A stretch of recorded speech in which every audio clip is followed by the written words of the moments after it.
अपने पति को निर्वस्त्र देखते ही क्यों छोड़कर चली गई थी उर्वशी। हिंदू धर्म में अनगिनत पौराणिक कथाएं प्रचलित हैं। पौराणिक कहानियों में राजाओं, महाराजाओं, महान योद्धाओं और अप्सराओं का खूब जिक्र मिलता है। ऐसी ही एक पौराणिक कहानी है उर्वशी और पुरूरवा की। अप्सराओं और मानव के बीच पनपे प्यार की कई कहानियां मिलती हैं, पर उर्वशी और पुरूरवा की कहानी बहुत ही दुख भरी है। ये कहानी प्यार, करुणा, ईर्ष्या और दुखद अलगाव की कहानी है। आइए आपको बताते हैं।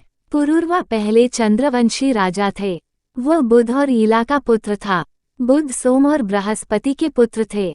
पुरूरवा अपने समय में महान योद्धा के तौर पर जाने जाते थे। असुरों के खिलाफ कई युद्धों में खुद इंद्रदेव ने पुरूरवाओं से मदद मांगी थी। एक बार इंद्रदेव के दरबार की एक अप्सरा उर्वशी स्वर्ग की जिंदगी से ऊब गई और कुछ समय के लिए धरती पर आ गई। उर्वशी को स्वर्ग से ज्यादा पृथ्वी लोक की जिंदगी अच्छी लगने लगी। उसे यहाँ की भावनाओं से भरी जिंदगी भा गई। कुछ दिनों तक पृथ्वी पर रहने के बाद उर्वशी को स्वर्ग लोक लौटना था। उर्वशी अन्य अप्सराओं के साथ स्वर्ग को लौट रही थी, तभी एक राक्षस ने उनका अपहरण कर लिया। पुरूरवा ने राक्षस को उर्वशी का अपहरण करते हुए देख लिया। उसने अपने रथ से राक्षस का पीछा किया और उर्वशी को राक्षस के चंगुल से छुड़ा लिया। इसी दौरान उर्वशी और पुरूरवा का एक दूसरे से स्पर्श हो गया। पहली बार स्वर्ग अप्सरा उर्वशी का किसी मानव से स्पर्श हुआ था। उर्वशी के मन में भी पुरूरवा के प्रति आकर्षण उत्पन्न हो गया। वहीं पुरूरवा भी स्वर्ग लोक की अप्सरा उर्वशी पर मोहित हो गया था। उर्वशी और पुरूरवा के बीच प्रेम एक नाटक से परवान चढ़ा।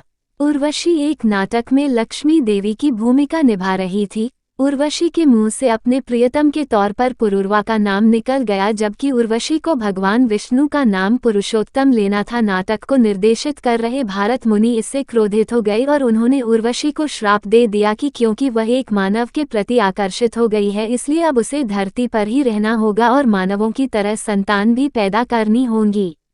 अप्सराएं मानवीय क्रियाकलापों से बिल्कुल अनभिज्ञ थी। उर्वशी इस श्राप से बिल्कुल भी दुखी नहीं हुई। उसे पुरूरवा की याद सता रही थी। दूसरी तरफ पुरूरवा भी उदास था। उसने कभी नहीं सोचा था कि स्वर्ग से उतरी एक अप्सरा उससे प्यार करने लगेगी। पुरूरवा की कोई संतान भी नहीं हो रही थी। इसी समय उर्वशी पुरूरवा की खोज करते हुए धरती पर पहुंची। दोनों ने एक दूसरे के प्रति अपने प्यार का इजहार कर दिया। उर्वशी पुरूरवा के साथ पूरी जिंदगी रहने के लिए तैयार हो गई, लेकिन उसने पुरूरवा के सामने कुछ शर्तें रखीं।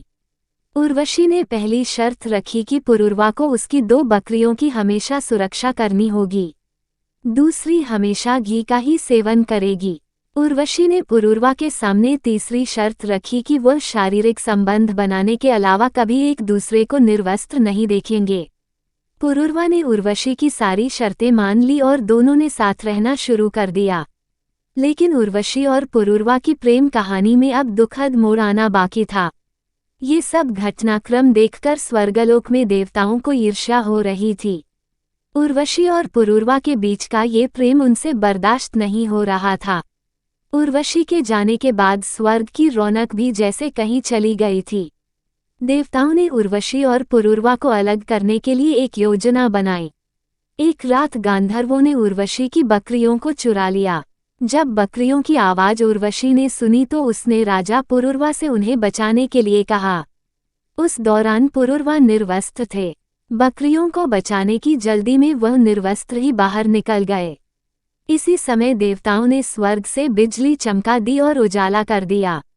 इस उजाले में उर्वशी और पुरूरवा ने एक दूसरे को निर्वस्त्र देख लिया। तीसरी शर्त टूटते ही उर्वशी को स्वर्ग जाना पड़ा। वह बहुत ही दुखी मन से राजा पुरूरवा को छोड़कर जाने लगी।